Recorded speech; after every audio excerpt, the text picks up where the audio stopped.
O livro que mata a morte. Capítulo final.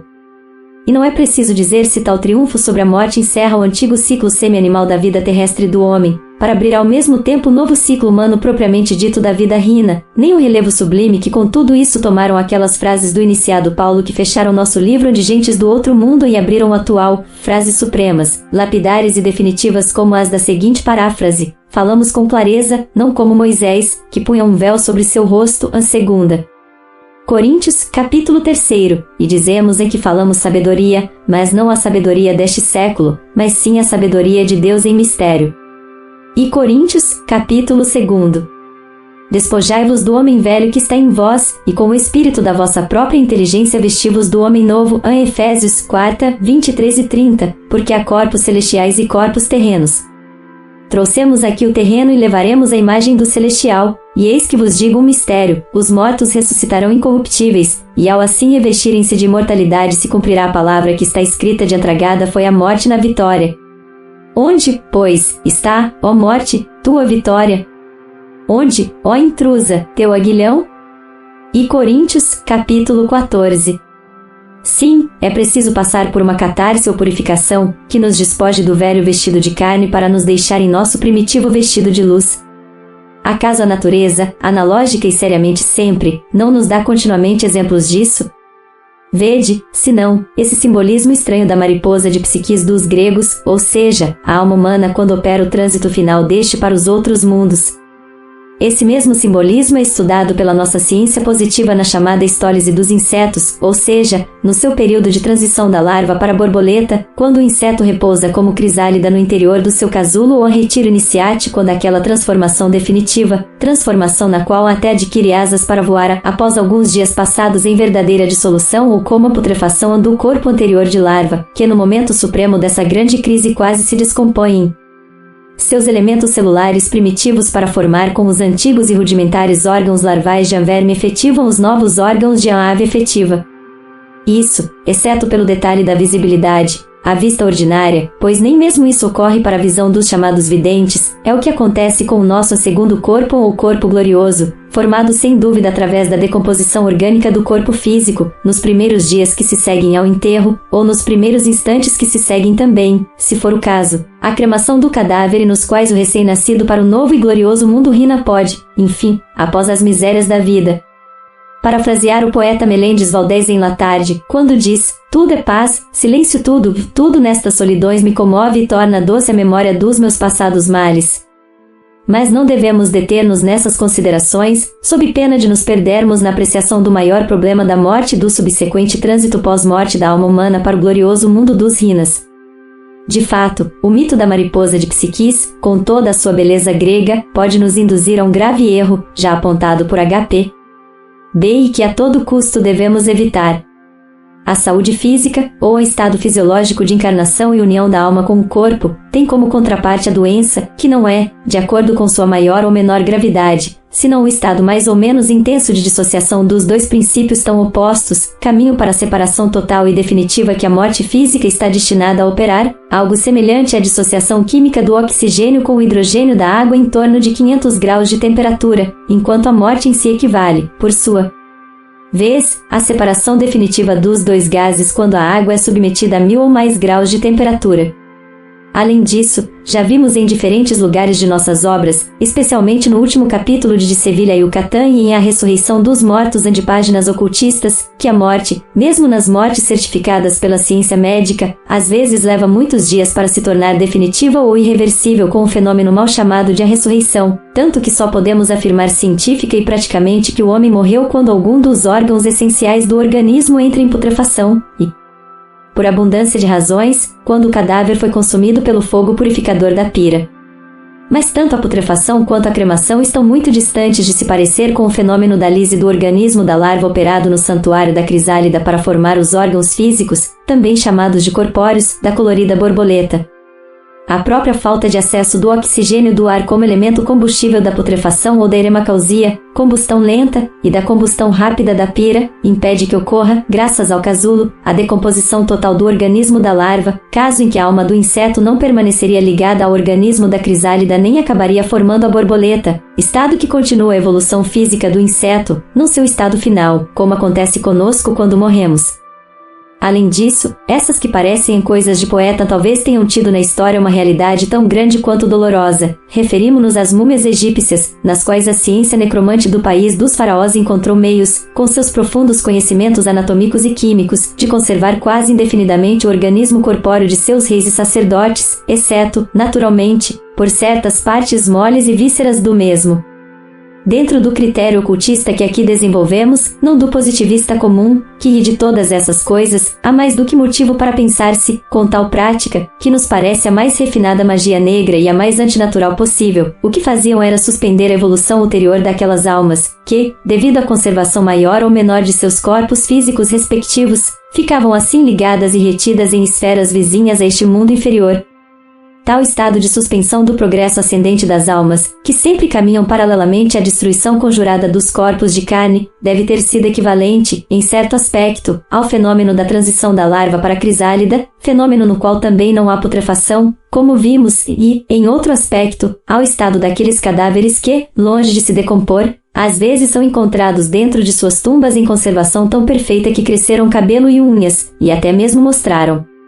coloração nas bochechas, graças à continuidade, neles, com mais ou menos dificuldade, da circulação sanguínea, alimentada eterialmente, através das paredes da tumba, pelos mais aterrorizantes fenômenos do vampirismo, descritos no capítulo Os Espíritos Vampiros, de Páginas Ocultistas.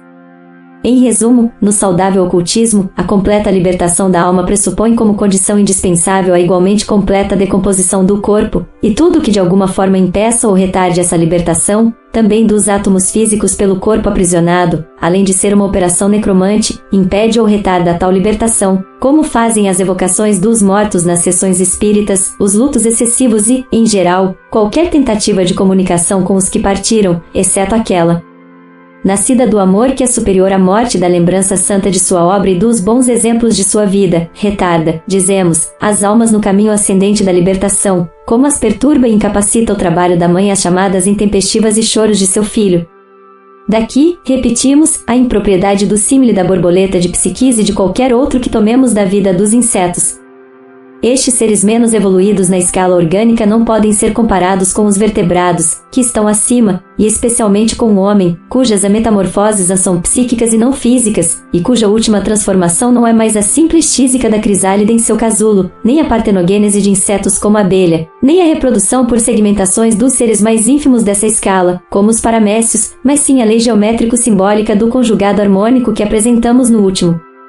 capítulo de nossa simbologia arcaica, lei que na revelação da razão inversa eternamente existente entre a alma e seu corpo, e pela virtude da qual, para que aquela alcance a apoteose triunfal de sua cíclica carreira, é preciso que se reduza a nada ou zero o corpo de carne que aqui a retinha, assim como é necessário ao prisioneiro, para poder se sentir em liberdade plena e absoluta, que sejam quebrados os elos de sua corrente e desfeitas as paredes de sua cela, em termos de não poderem ser retornados a eles, mesmo que por alguém se pretendesse, nem pode ser considerada como vencida uma campanha até que o inimigo seja reduzido à mais completa inanição, nem pode ser considerada como terminada uma obra, e não há obra maior do que a salvação da alma, segundo todas as religiões. Até que seja retirado o último andaime, varrida a última escória e entregue ao seu legítimo dono, aqui, o Espírito Supremo que acolhe a alma, a chave do edifício, o palácio da alma, o místico castelo da roiosa guarda do mito cavalheiresco, o templo do Deus vivo, antes ocupado por simples pedreiros. Se, como inspiradamente disse Santo Agostinho, o grão de trigo deve morrer previamente para terminar e multiplicar-se, mal pode nascer a alma para a vida superior do mundo dos rinas se antes não se corrompe o seu corpo, a sua cobertura, a sua prisão, e mal pode também afastar-se deste mundo inferior em que foi efêmero peregrino ou errante cometa, enquanto lhe reste mais ou menos subsistente um laço sequer da antiga conexão, uma cadeia apenas, como a que ainda resta, sem dúvida, nos primeiros momentos da morte, coisa que experimentalmente pode comprovar-se que fica em algumas múmias célebres. Conhecem, leitores, o caso da famosa múmia egípcia chamada de Catesbel, com esse vivo prodígio morto que ainda admiram os visitantes do Museu Britânico? Para aqueles que desconhecem o caso, diremos, extratando de periódicos tão sérios como o Times, que certo arqueólogo inglês do início deste século enviou, entre outras descobertas suas no país dos faraós, a luxuosa múmia de uma princesa da mais antiga dinastia, cuja beleza ainda parecia conservar-se como em seus já arquisseculares e passados dias. Para completar a maravilha, dir-se-ia que ela conservava um como resto de vontade, e tal vontade a manifestou-se desde o primeiro momento em que viu profanado seu sagrado retiro pela insana curiosidade da ciência europeia, pois desde o ponto e hora em que se pretendeu tirá-la de lá, os casos estranhos de desgraça se sucederam sem interrupção nos operários que a extraiam, no sábio profanador daquele recinto, nos condutores dela para o embarque e até no navio mesmo que a trouxesse para Europa. Tudo foram em torno da irada múmia catástrofes e mais catástrofes, mesmo depois de instalada na sala que hoje ocupa, e onde, por estranho contraste, que lembra pouco mais ou menos a magia de Asclépio, Trofonil, Lourdes e Límpias, parece que opera curas maravilhosas entre seus mais fervorosos admiradores, que acorrem a contemplá-la e a sentir sua protetora presença, como se realmente estivesse ainda viva. E é tal a concatenada série das diárias maravilhas de protesto da mumificada jovem princesa, que, ao que parece, e em previsão de males maiores, trata-se seriamente de restituí-la ao repouso de seu egípcio retiro. A ciência oficial, como sempre que se trata de algo que excede a sua cegueira de toupeira em ponto a coisas do hiperfísico, não pôde silenciar este fato, que correu assim, como um caso curioso, por todas as revistas do mundo, nem menos explicá-lo à sua maneira cretina. Portanto, diante do dilema de não dar explicação alguma, ou dar uma explicação ocultista à maneira de hipótese, creio que será preferível isso último. E tal explicação não pode ser mais simples, após tudo o que temos exposto extensivamente. A múmia do Museu Britânico, conservada intacta quase em seu corpo através de milênios pela perícia necromante do sacerdócio egípcio de seu tempo, é o que os livros de cavalaria chamariam de um caso de encantamento, um caso em que a alma da jovem em questão não seguiu o ciclo natural das outras almas, remontando em sua órbita psíquica além da região da Lua, como diria Plutarco, mas ficou em um mundo intermediário, o mundo das aves, de Aristófanes, mundo que, com sua nuvem etérea, cortava antigamente as comunicações entre o mundo inferior dos homens e o mundo superior dos jinas. E se isso não fosse verdade, ao menos foi acreditado pelos sacerdotes que pintaram com notável esmero lâminas como a do papiro número 10.470 do Museu Britânico, que pode ser vista reproduzida quase na escala original pelas notáveis publicações de Rua B. Fleming. Na verdade, na pintura em questão, sobre a própria múmia de um sacerdote entre hieróglifos alusivos ao caso, vê-se, flutuando, a ave mencionada, com sua feice humana e tostada, como corresponde às gentes daquela época, que eram siluros, eritreias ou morenas, com sua expressão e atitude hieráticas, e com seu voo protetor, que não se afasta um ponto de sua múmia física, e que, portanto, não pode remontar aos céus como o fênix da tradição europeia, o lição da lenda chinesa, o pássaro gatuna. Parsi e tantos outros imortais da lenda áurea, mas que plana sobre aquela como o pássaro sobre seu ninho.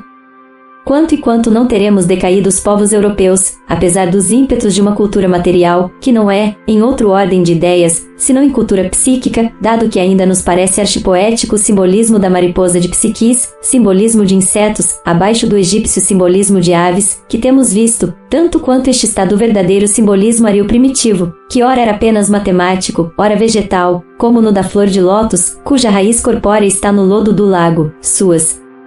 folhas psíquicas no seio tranquilo e lunar das águas do mesmo, enquanto sua corola, que é a alma já libertada, e seu perfume, que é o espírito mesmo, se banham já sob os raios do sol vivificador? Afundados em nossos ceticismos, e nos considerando felizes em nossa paupérrima miséria de caídos que estão cegos, pois perdemos o uso deste terceiro óleo da intuição ou do cíclope, no qual se podiam contemplar essas coisas, nem mesmo vemos mais a borboleta, essa borboleta em que, segundo certos ocultistas, pode ser objetivada no mundo etéreo e até físico, visível pela ação da magia, tanto da branca como da negra. E não é o pior que não a vejamos, mas que não queiramos ver, fechando voluntariamente os olhos da alma a séries de luminosas verdades, como as que temos apresentado acumuladas nas páginas deste sincero livro que vem a ser um complemento do de gentes do outro mundo e que talvez seja continuado com outro no qual, com toda a extensão, se trate de os rinas e as sociedades secretas e os rinas e o espiritismo, pois talvez em parte alguma como nas grandes sociedades secretas ou iniciáticas, tais como os gimnósofos da Índia, que zombaram da loucura de Alexandre, o macedônio, os pitagóricos gregos, os sufis persas, alma de toda a ciência árabe, os drusos e cristãos de São João, do Líbano, depositários do verdadeiro cristianismo e origem dos irmãos da pureza, asiáticos e africanos, e da poderosa ordem do templo, os Rosacruzes, de Fez, cuja doutrina perdura, embora aparentemente tenham eles se retirado do contato com o depravado mundo, e, enfim, a maçonaria do século XVII, tão acima filosófica e moralmente da vulgaridade mundana, contra o que ignorantes e malvados podem supor, tem os acasos rinas às centenas em sua história e em seus ritos. Quanto ao espiritismo, doutrina tão repreensível no emprego da mediunidade provocada quanto respeitável em sua filosofia e em suas manifestações espontâneas através da história, ele é um arquivo insondável de fatos rinas, merecedores de um estudo científico imparcial no sentido em que temos insinuado ou esboçado os inúmeros do presente livro. Fim de O Livro que Mata a Morte ou Livro dos Rinas.